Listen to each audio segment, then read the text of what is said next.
All right, welcome back to class. um, Today we are talking about Annette LaRoe's Unequal Childhood, which deals with race, class, and education. And if you're interested in this topic, I definitely encourage you to read the entire book by Annette LaRoe, Unequal Childhood. She's a I want to say she has a PhD in education. I came across her not really through sociology, but actually more through a colleague of mine who has a PhD in education. And so that's how I came across her work and realized there was all kinds of sociology, inequality, race, class, conversations within Annette LaRoe's work. And so I often use it in an intro class, usually not in maybe a race class, maybe like a social stratification class. She for sure deals with race, but she kind of more so is bringing out notions of class as it pertains to education. So I thought it'd be really good, especially since we're in the intersectional part of the semester, where we're talking about how the race, the class, the gender, the sexuality, all the things that we talked about in the beginning, how that kind of links together, right? So and how it gets carried out in other social institutions, which is why I thought this would be good. All right. So I'm going to talk a little bit about Annette LaRoe's work, but I'm also going to go into some overall information and discussion around race, class, and inequality in education to begin with, right? So let's go right into this. First slide. If you have not, if we were in person, we would absolutely be watching this documentary. This documentary, I think, is one of the most powerful pieces I've ever seen. It came out, I maybe about 10 years ago, 8 to 10 years ago. But one of the best pieces I've ever seen on education, particularly as it pertains to Black boys, that I've ever seen in my life. I mean, there are other ones. There's one you're going to watch later called Waiting for Superman.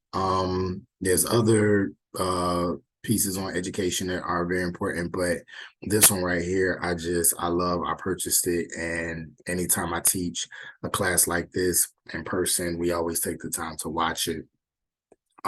It's about two boys. Both of them grew up in Brooklyn, New York. Both of them came from pretty middle class families. The kind of lighter skinned one here on the right, um, his parents, I want to say, are like maybe psychologists or something like that. More solidly middle class. The guy with the locks on the left, his mom is a nurse. I forgot what his dad did. um, middle class for the most part, but in Brooklyn, New York, middle classes, you still can't afford to send your kid to one of those really fancy um, schools because they're just extremely expensive, right? So both of them are 5 years old. They both get scholarships to go to Dalton Academy. You can Google it if you want. Dalton Academy, one of the top schools in the nation, and these kids from Brooklyn get the opportunity to attend this predominantly white, predominantly upper middle class school. So the parents are like, okay, maybe this will be a good opportunity, and they'll get the kind of education that we weren't able to get. They'll get the kind of education that does not exist in their neighborhood. So they're excited. And initially, both of the kids do well. They're 5, 6 years old. When you're young, you're just excited about life. You're excited about school. You're a Black boy, still kind of seen as a baby a little bit, still kind of seen as a little kid. So it's cool. But then what happens is what the parents do is they follow these kids, and they have a camera literally with them all their life. They follow these kids and they document their experience from 5 all the way to 18. And they document their whole educational experience. And what they end up finding is that at a certain age, these kids' lives and the way in which their teachers interact with them and the way in which they interact with the educational space gets very different, right? Not uncommon, especially if you're an African American male and going through the school system, particularly predominantly white school systems. Most of us have been there. I know I could absolutely relate to a lot of the things that Annette LaRoe talks about, as well as what you will see in this documentary. And you start to see how being in this predominantly white upper middle class, space starts to psychologically weigh on these boys. I mean, by the time they get by the time they get about 7 or 8, you can start to see that they realize, oh, I'm different. I don't get treated the same. My teachers talk to me different. They're always yelling at me, even when I'm not doing anything wrong. They give me books that are easier to read, and I know I could read books that are much more complicated than this. Why do they assume that I can't read? They're not as patient with them as they are with some of the other kids, with the white boys and white girls and even the black girls, right? And so you start to see the way in which race and gender start to coincide in looking at how these boys are treated in school. Then you also look at how they have to code switch, right? How they go to this predominantly white school, but then they go back to their predominantly black neighborhood in Brooklyn, and how they have to kind of feel like they have to be one way in the school and then be another way with their friends. And then one boy says, well, I actually feel more comfortable at the white school. And another boy is like, I want to stay in my neighborhood with my friends. And then at some point, one of these, I don't want to tell the whole documentary just in case you might want to see it, but one of the boys ends up leaving. It's a whole big thing. And then there is something that happens at the end. So I can tell you if you want to know, if you just, aren't going to watch it. But if you do, I think it's a very, very good book, very, very good documentary. It won a lot of awards, and it's just a fantastic tale of the intricacies of education and how education can be a saving grace for a lot of Black boys, but also how it can absolutely be hell for a lot of Black boys, and not just Black boys, but people of color in general, depending on how they're treated by typically predominantly white teachers. So anyway, American Promise, great documentary. I always like to start with that. So what we're going to do, we're going to talk a little bit about, first of all, how America views schools, right? Different nations and different cultures look at education and see education as important in different ways, right? And so America views schools as, number one, this place of opportunity. Education is, or one reason why education is important in America is because it is the opportunity for social mobility. Most people, if you ask them why they want to go to school, why they want to go to college, at the end of the day, it's because it gives them the opportunity to get a better job, to make more money, to live the life that they want to live. And so typically that's what you find. And that's what, people say when they think about why they want to get an education, either to make more money, to get into more networks. When people talk about college, some people say, college ain't really teaching me much. I didn't really learn a whole lot that I wanted to learn in terms of knowledge, but the people that I met, absolutely incredible. The networks that I created, whether it's a HBCU or predominantly white institution, but just being able to be in those spaces with other people who are innovative and thinking and intellectual and scholars and changing the world. So that nurture and develops hearts and minds of children. So some people look at schools as a place where we can develop our thoughts and ideas, right?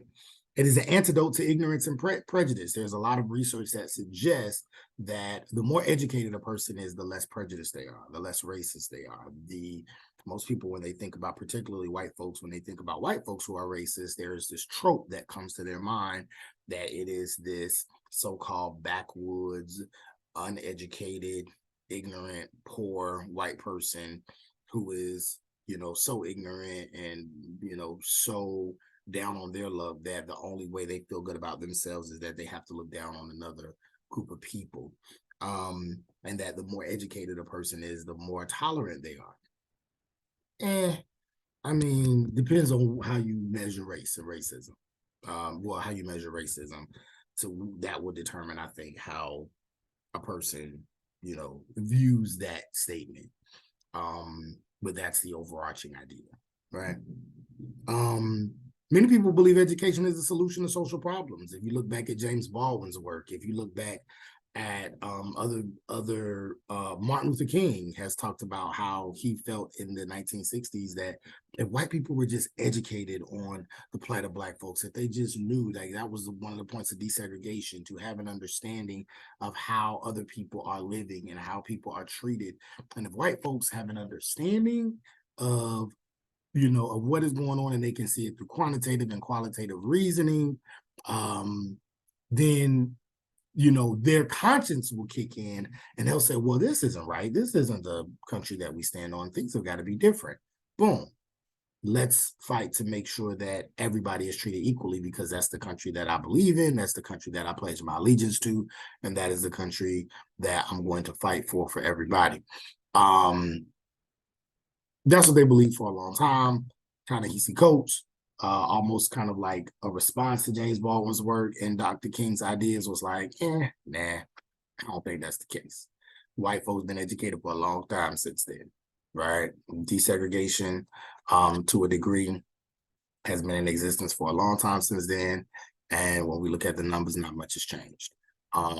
If anything, this generation, your generation, the tech generation, the social media generation, is probably the most educated, to a degree, educated generation that we've ever seen. If we measure education as access to information, you all have access to information in ways that no other generation has ever had. And still, racism is very much alive, very much well. And if you still look at some of the ideas that even some of the younger generation have, while some of it is very progressive, and I think there's hope there are other ideas that are very much reminiscent of, you know, ideas in the past, right? So there's a lot of work that we still have to do. And then lastly, America's views of schools is simply the symbol of the American dream. When people think about the American dream, when people think about the American ideal, one of the things that they think about is, how can we make sure that our education should be free? Education should be an inalienable right for everyone, right? So that is why that is another way in which the United States, America, views schools. Now, since the 1970s, there has been crises when it comes to education. In the 1970s, federal legislators and scholars began to look at the level of inequality that existed in education, right? And found that there was this kind of authoritarian nature of schools. And by the time you got to the 80s and 90s, what they ended up finding was that there was a decline of standards and authority that was linked with the decrease in U.S. economic power. So as the U.S. began to decrease in economic power, as there began to be these very larger powers that began to come into play, larger powers that became much more competitive to the United States, people like Russia, China, Japan, their standards became higher, and they began to compete with U.S. students and surpass U.S. students, right? And now the preoccupation around the historical crises of education is the achievement gap. And when we look in the 2000s and the 2010s, and what people have been talking about since, if you're a little bit older, you might be familiar with the No Child Left Behind Act,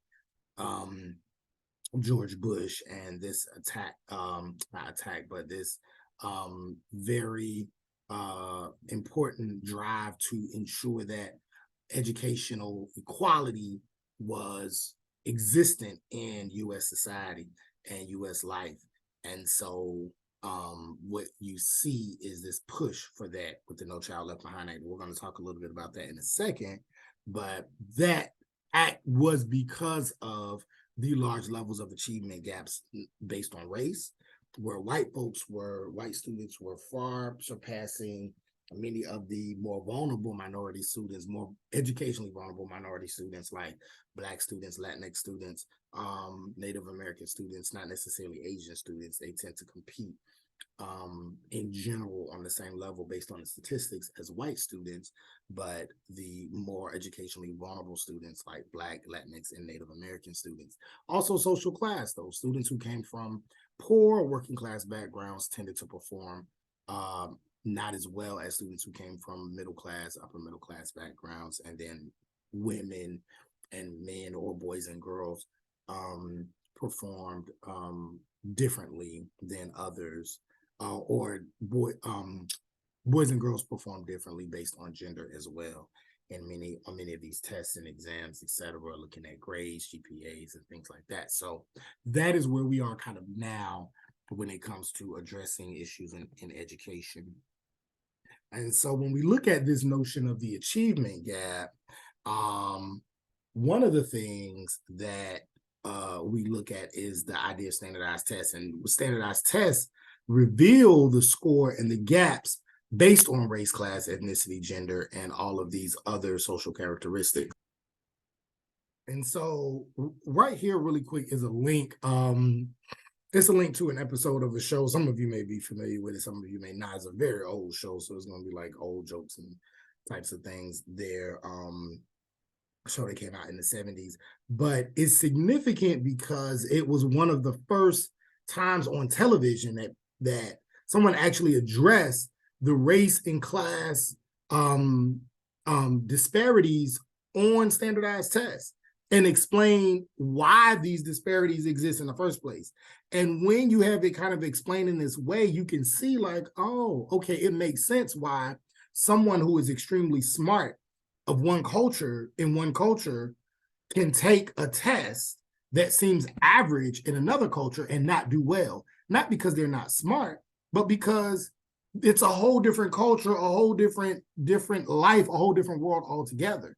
And so you start to see where these standardized tests don't really measure how smart you are, but it lets you know what culture you belong to, right?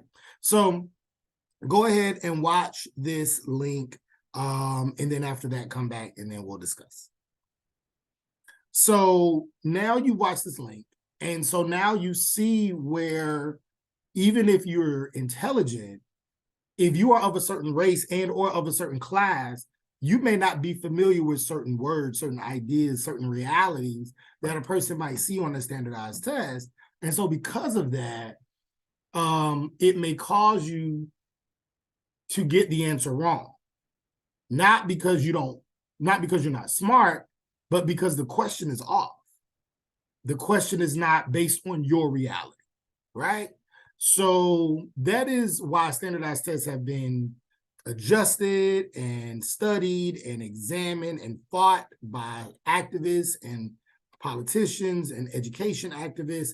And even now we're starting to see where standardized tests are becoming less and less important to college admission groups and college admission boards. And now they're starting to take other things into account when looking at whether a person should be accepted into a school or a program or not because of these disparities. So if we look at some of the policies that have looked to reduce some of these educational gaps, the first one that we see is the elementary and secondary education gap here. And that act was passed during the Johnson era, during the Great Society program. And what it did was it allocated federal funding for primary and secondary school education and helped to establish a national curriculum, right? And it also held schools accountable for the increase, held schools accountable and increase equality in educational nationally. So that was what was important in this Elementary and Secondary Education Act. In addition to that, it looked to provide long-term welfare, improving schools, allowing for more resources to be available to schools, because there was such a large achievement gap when it came to race and poverty. And so to close this gap, this is what the Elementary Secondary Education Act did, gave a lot of money, a lot of federal fundings to schools during that time. And so a school with more than 40% of its students classified as low income qualify for a certain amount of funding. And the purpose of the funding was to test to help increase these test scores, right? To make sure that these students were academically challenged and developed so that they could have a way of escaping poverty. That was one of the goals of American education, right? And the school could only get the money if they were willing to demonstrate that they were fighting to improve the quality of education for all students. Then I would say the next big educational policy, probably the biggest in our lifetime, is the No Child Left Behind Act, signed by President Bush, 2002. And this No Child Left Behind Act kind of reauthorized what was done in the Johnson era, again, significantly raising expectations for states and local school districts that all students exceed state standards, and that they were reading and doing mathematics within those 12 years. It also made states establish certain academic standards and state testing systems that met federal requirements. So it put more of the onus on the states to create these standards and to ensure that these standards were met by the schools. And so there were these various measures they put forth: the adequate yearly progress measure, also gave the notion under the NCLB, No Child Left Behind Act, public school choice, which gave the option of moving to a higher performing public school, gave certain parents that option. Children in schools that had been in need improvement status for 2 or more years could receive supplemental services like tutoring, remedial classes, etc. And it also allowed for public school choice, again, for students who had been victims of violent crimes, or who attended a school where people were victims of violent crimes. So that was one way in which the No Child Left Behind Act tried to help bring about a certain level of equity as it pertains to education and educational outcomes across race, class lines. And then President Barack Obama's race to the top, I think they came out about 2010, if I'm not mistaken, kind of, again, advanced that even more, provided incentives to states to spur systemic reform. Usually those incentives were, financial. It raised the standards and allowed policies and structures to the goals of college and career readiness to help kind of drive states nationwide to meet these higher standards of education and use the data effectively in the classroom to help create new strategies.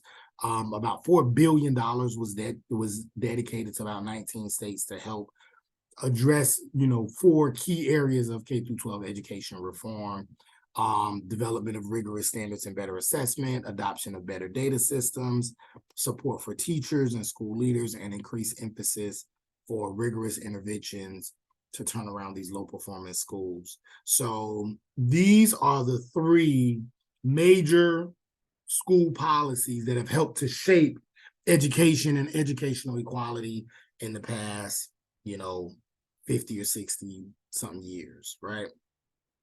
So let's look at a couple graphs. One of the graphs, again, for those who need more than just words, more than just, qualitative data, you kind of need to see charts to understand what I'm saying. If you look at this scale, you start to see this scores of Black and Hispanic and white high school students over the past 40 years, and you look at this overall achievement score, right? So the overall achievement score here for white students over the past 40 years has been traditionally among kind of the same. At one point, it was a little bit higher, maybe in the past right around the 20-year mark, and it kind of went down. But for the most part, it's kind of staying at that level. But if you look at what the achievement, but first of all, the achievement gap is high. And then you look at, while it is not as high as it was 40 years ago, it is also worse than what it was about 20 years ago. So we're seeing that achievement gap is still way too high, way too exacerbated, right? And so it's necessary for us to see that while these Black and Hispanic students are performing at this level, white students are performing way higher and much more consistently. And the consistency among Black and Hispanic students is just really, really not good at all. There is this rise, and that's really good, but then it falls, and then it rises, and it falls, and it's like it's not as consistent as white achievement scores. If we look at the graduation rates, right? Graduation rates for all students, about 73%, right? And then if you look at Asian students, the Asian students are at the highest with 90%. And then a little bit lower are white students with 82%. But then where do the Black and Hispanic students fall? Right, they're about the same at about 59 and 61%, with Native Americans being right at 62%. And so we see that, again, like we see in many statistics, Asian and white students tend to perform much higher than African American and Hispanic students. And a lot of this is due to these structural factors. If we look at the change in percentage across particular standards, we also see that the greatest effect on African American and Hispanic math scores are these social problems of the achievement gap, right? So these are just very, very important pieces to look at, these graphs, to see, you know, it's not just people talking, right? There are actual numbers to support what it is that we are discussing. This quick 2010 New York Times report said that the achievement gap between white and minority students has not narrowed in recent years, despite the focus of the No Child Left Behind Act.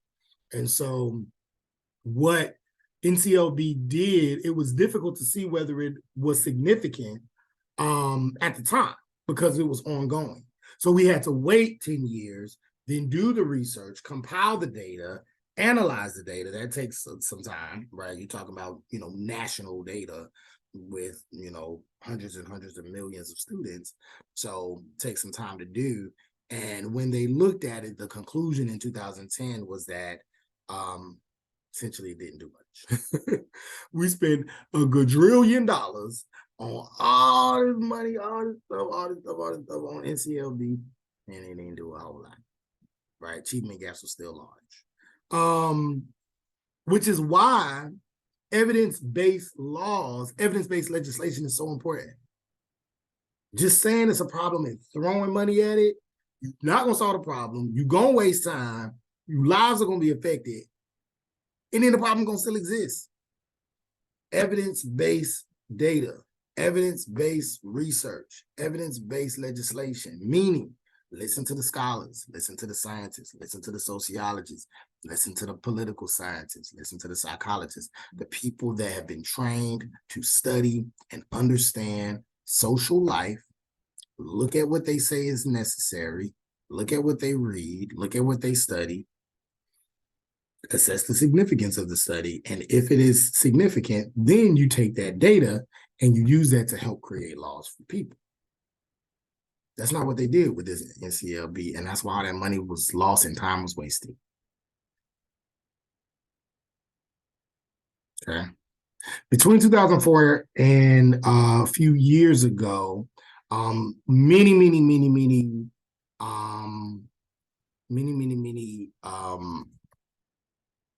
young minority students increased in their scores, but so did white students.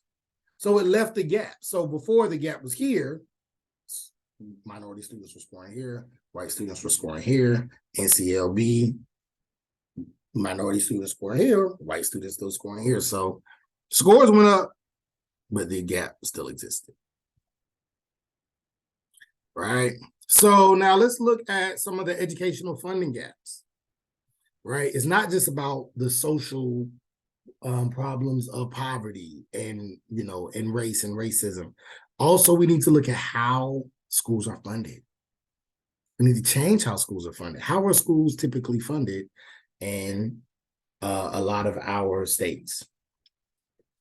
Schools with the higher property taxes get the most money. Well, which neighborhoods are going to have higher property taxes?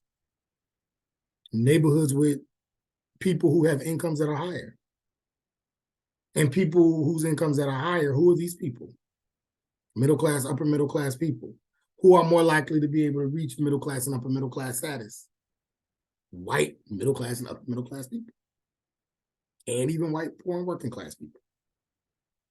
Which is why we see these disparities along race and class. Funding gaps exist, $773 per student. That's how big the gap is.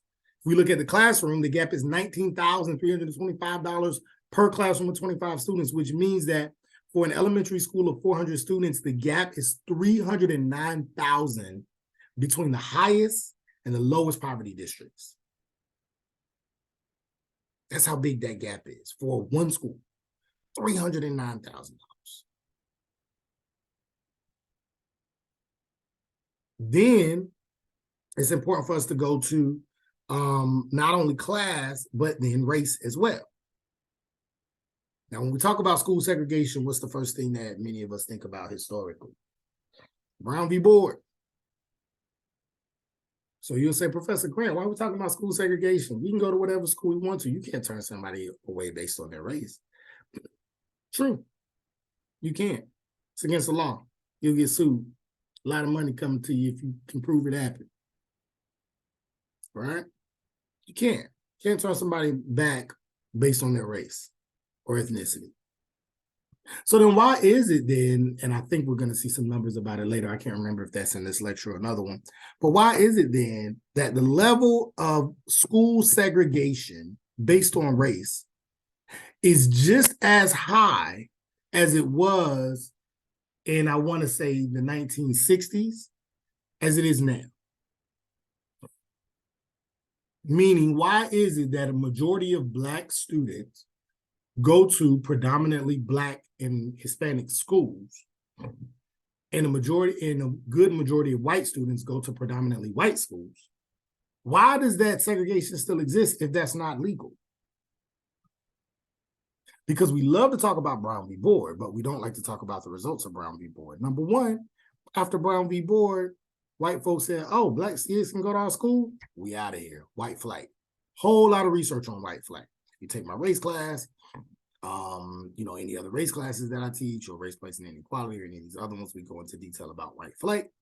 White flight happens. Many white folks start leaving the cities. They start going to the suburbs, and then they start opening up these private schools. If you do research on private schools in big cities, you start to see that those started to come up at exactly the same time as desegregation began to make its way.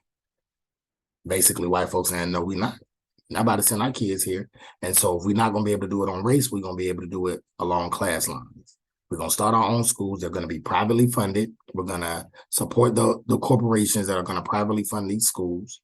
And these corporations are going to ensure that the culture remains what we want it to be. And we don't have to abide by any type of government legislation because it's privately funded. And so that is where you start to see a lot of race school segregation, not to mention, there's so much concentrated poverty that exists when it comes to Black and brown people as opposed to white people. There's so much concentrated poverty.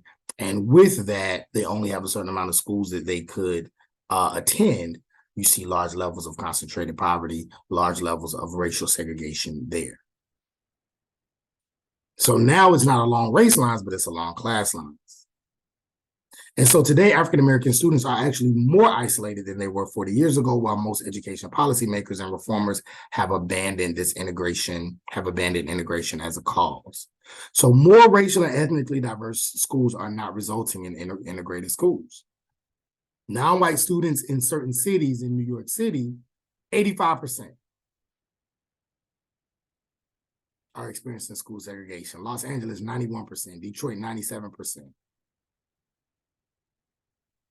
A lot of this has to do with residential segregation. If you look at neighborhoods, and if your neighborhood is a predominantly of a particular race, that means your school is going to be predominantly of a particular race. So residential segregation is a direct reflection of school segregation and vice versa.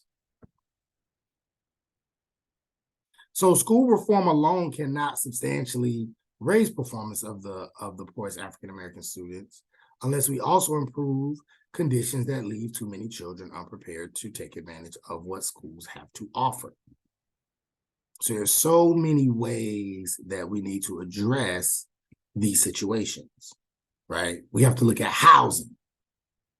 We have to look at access to opportunities. We have to look at social class. Look at this YouTube video. This YouTube video, I think, is a phenomenal video that speaks to exactly what we're talking about. And so from that, we see very real, very, you see from an actual interview, you see from qualitative, you see the statistics, you see the research. I'm showing you in different ways how these situations exist, how transportation plays a role, how housing plays a role, how race plays a role. In addition, the school to prison pipeline.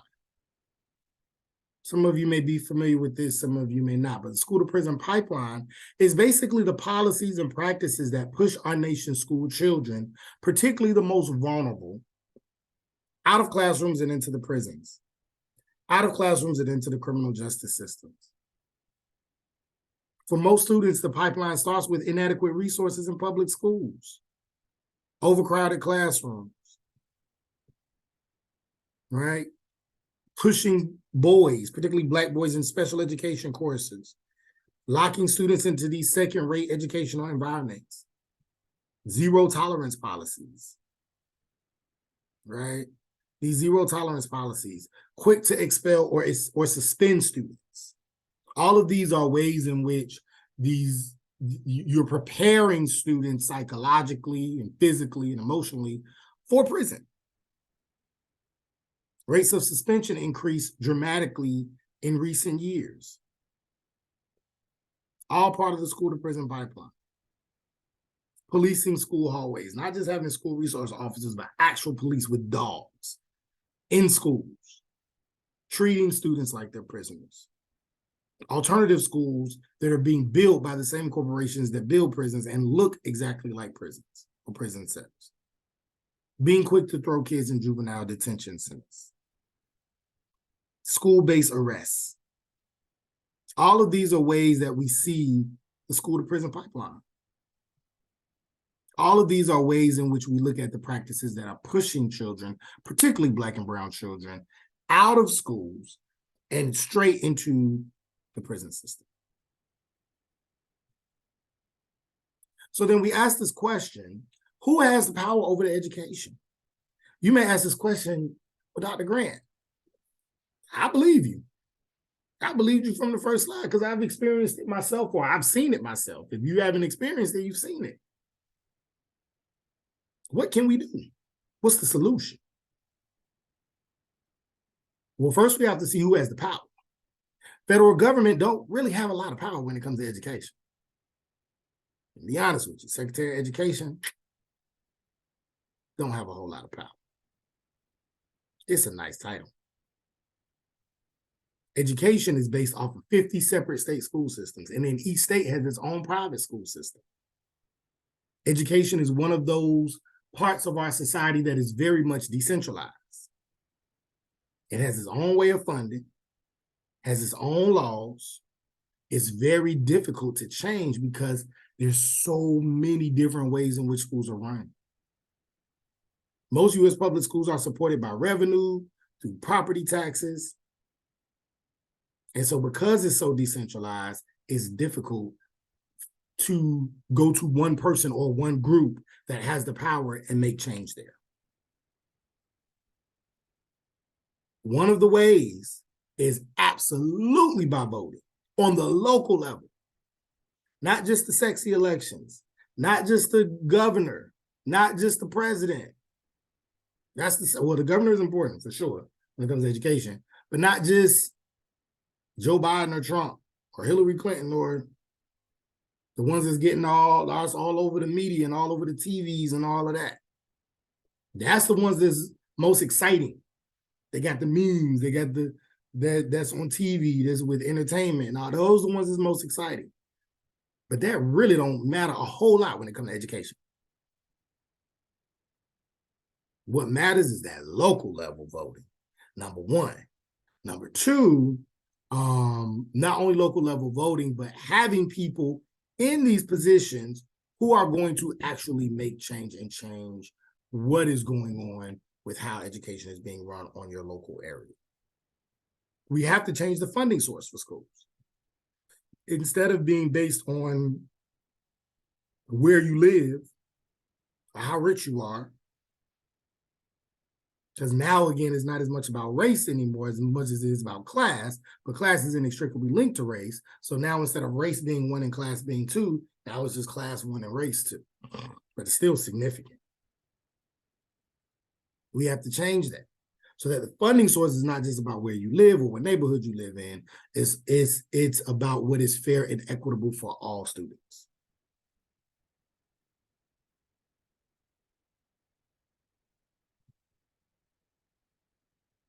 Okay.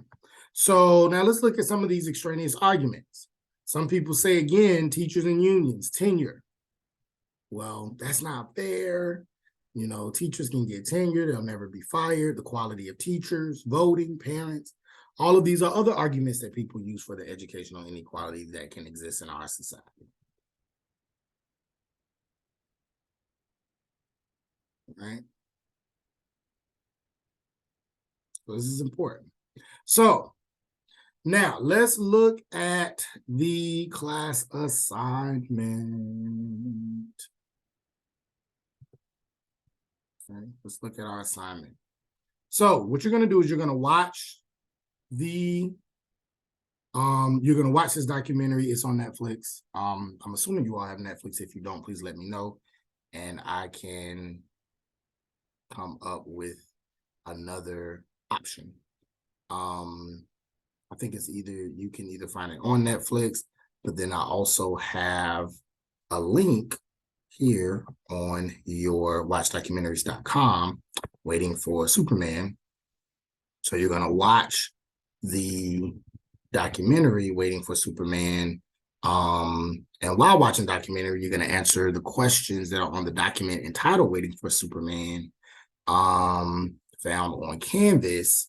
And then you are going to upload those. And it is going to be due by the date that you see here. Okay. It's going to be due by the date that you see here on your slide. And if you have any questions, feel free to reach out to me. But essentially, you're just going to watch the documentary and you are going to answer those questions. They're going to go in order, so you don't have to skip around. Just watch it and answer the questions as they come. So that is your assignment. Okay. All right. Let's see. All right. So going to Annette LaRoe's work, right? If social class did not matter, then the differences that she finds would be randomly distributed, right? It will be randomly distributed throughout groups based on race, based on class. But when you look at what she finds in her research, across the country, communities where the average social class positions of parents are higher have vastly more favorable public school systems, right? Vastly more favorable public school systems. So again, we see with Annette LaRoe's work that this is real.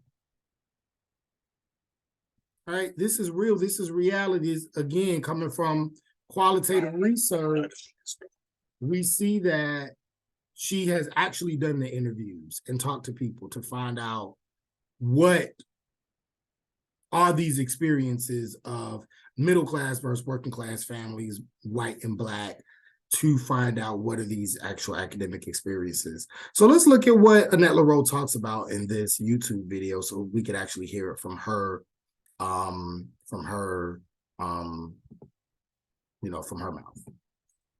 Wells Fargo helps students go to college by funding a. And so one of the things that Annette LaRoe talks about is this notion of concerted cultivation versus natural growth.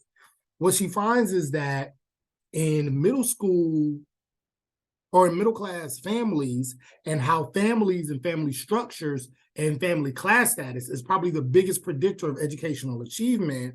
Essentially, what she's saying is if you come from, educated middle class family, the likelihood of you being academically successful is higher than not, right? And one of the reasons is because of this notion, of concerted cultivation versus natural growth.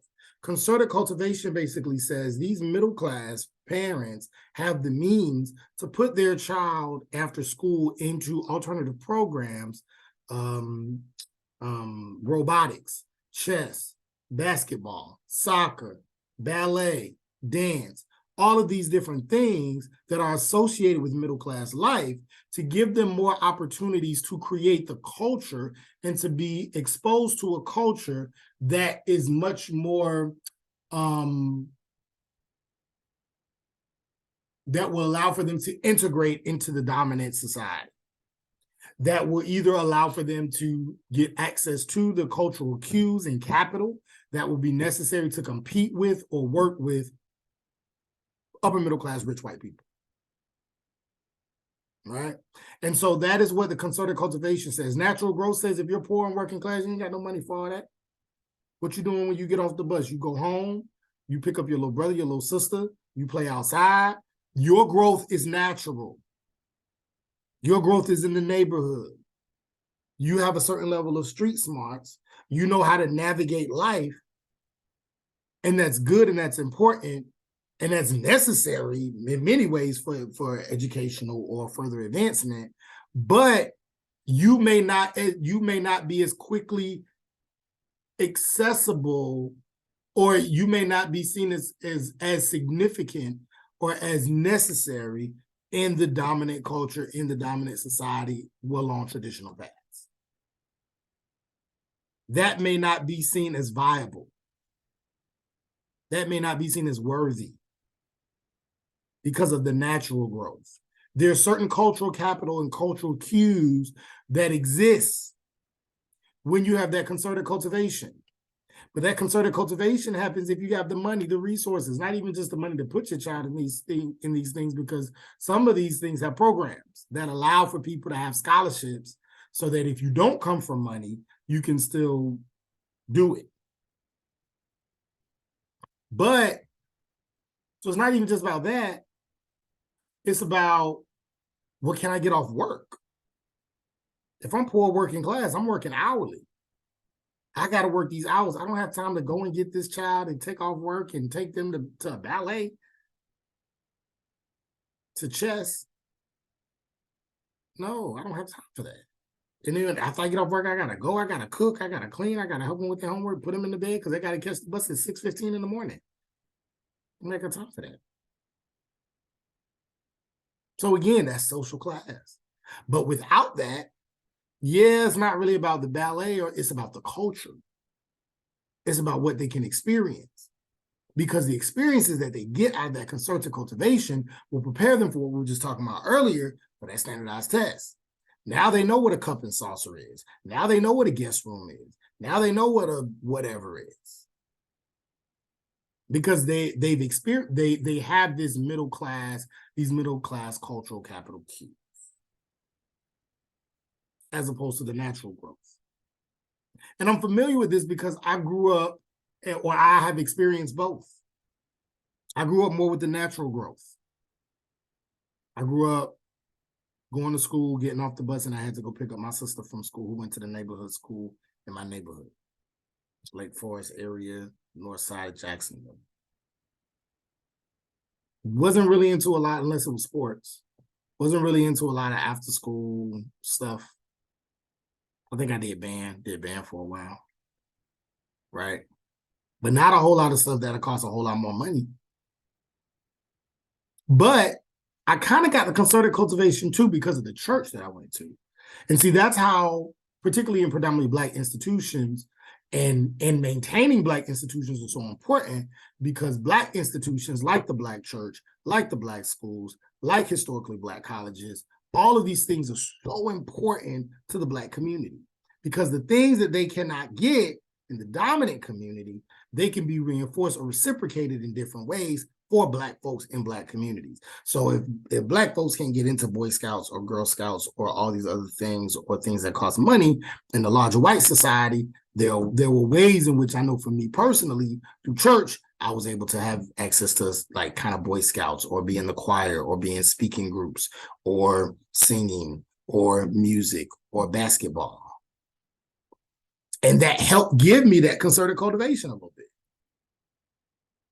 So Black institutions are super important in Black communities. And when we make this racially specific to all groups, we find that it is important for all groups, Latinx groups, Hispanic Latinx communities, Asian communities, Native American communities. Culturally specific institutions should be empowered to help offset the educational inequality that exists in the large society until we can do something about it. Let's see. So let's go to the next slide. Teachers interpret a failure to show up for a parent-teacher conference as a sign that parents do not value schooling. If you look at the Lower Richmond School in the reading, the conferences were scheduled on relatively short notice and without parents' input regarding their assigned time slot. In emphasizing parental intervention in education, these educators mirror practices common in the profession.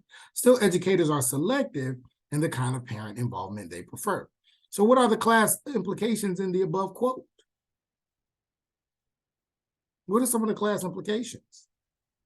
You can pause it and think through it. But what we see is that, well, if you're a middle class parent, right? And it's a lot, and you have the type of job to where you can show up for a parent-teacher conference on a whim. Okay. But if you're poor working class, you a janitor, you work at Burger King, and you work an hourly, I need to fit that in my schedule, and I got to take off work, and I got to make up those hours. I can't afford to do things for my kid. You can't just make up a parent-teacher conference on a whim like that. I recently had to go to a parent-teacher conference with my daughter and my daughter's mother. We both will be considered middle class. We both have the kind of jobs where we can kind of come and go as we please for the most part. I set up a parent-teacher conference, pulled up. Mom was able to come in, do what she needed to do. I was able to come in, we talked to the teacher, talked about what's going on with our child. That's it.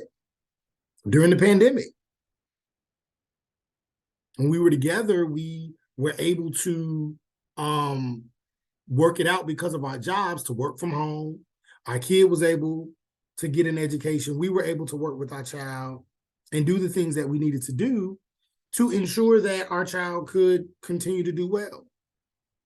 And we talked about that one time. We said, man, what if we had the type of jobs where we couldn't do this?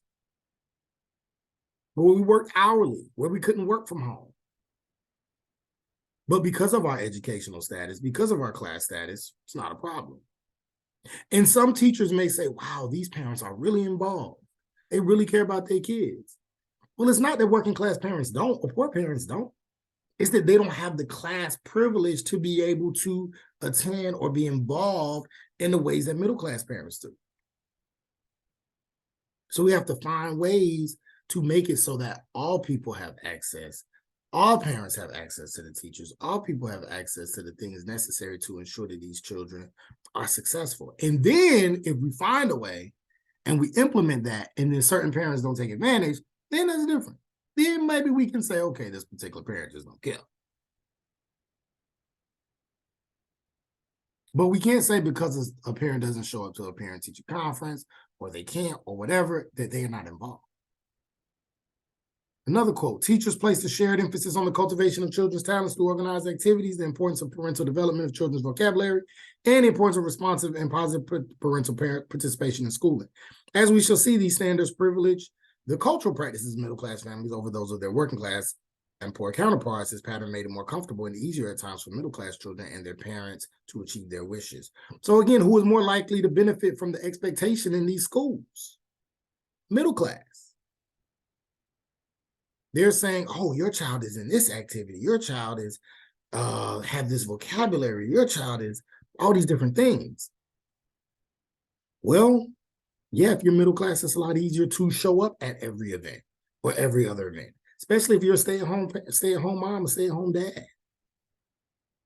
You can work with your child over and over and over again. I was watching Nick Cannon, and he was talking about how his 2-year-old child knows Spanish and all these other different things. And it's great. I think it's dope. I think if you have the opportunity and you have the means and the resources, give your child the best. That's what you're supposed to do. That's why you work hard. But a middle class or a poor parent can't try to mirror that and say, man, I wish I could have my child learn Spanish at 2 years old like that. That's great if you can, but he also probably can hire tutors and best of the best, and the child's mother may not be working, so they can stay with the child all day. You can't compare yourself if you're not in that situation. So middle-class parents are more likely to benefit from these expectations, right? Now, doesn't mean that if you're poor and working class, you can't do some of those same things. I grew up more working class, and my dad educated me and educated my sister and made sure that we were on top of our game when it came to school. So we were able to compete on a high level, even though we didn't come from a middle-class background. So there's ways to do it, but it takes community. It takes work. I had aunties. I had a church. I had friends. We had godmothers and godfathers and people who poured into us. So a lot of times if you come from a more vulnerable background, you need community. That's why I say it takes a whole village to raise a child. But it's possible. So I kind of want you to think about in your own words. You don't have to turn it in, but just think about it in your own words. What are some of the facts from the inequality section that contribute to social stratification in America? Any sections where you see levels of inequality? How does that contribute to how our society is socially stratified? Again, you don't have to write it down, just something I want you to just kind of think about, okay? There's been a huge shift in the US and world economies. There's been a decline of good jobs. There has been a high wages in pension, high wages, pensions, health benefits. All of these are rising bad jobs. And so in the lives of most people, these separate threads, their educational attainment, what kind of job a person can get, are all interwoven into these realities. And so these factors constitute parents' social position or social structural location. And so stratification and hierarchy in our society is based on racism and classism. And in order for us to achieve social mobility, it's not just about having a good job, but it's about having a good job in a good economy. It's individual and it's structural. That is what helps us to be socially mobile. And so parent social class position essentially predicts children's school success and ultimately their life chances. That's really the overall argument of Annette LaRoe's work.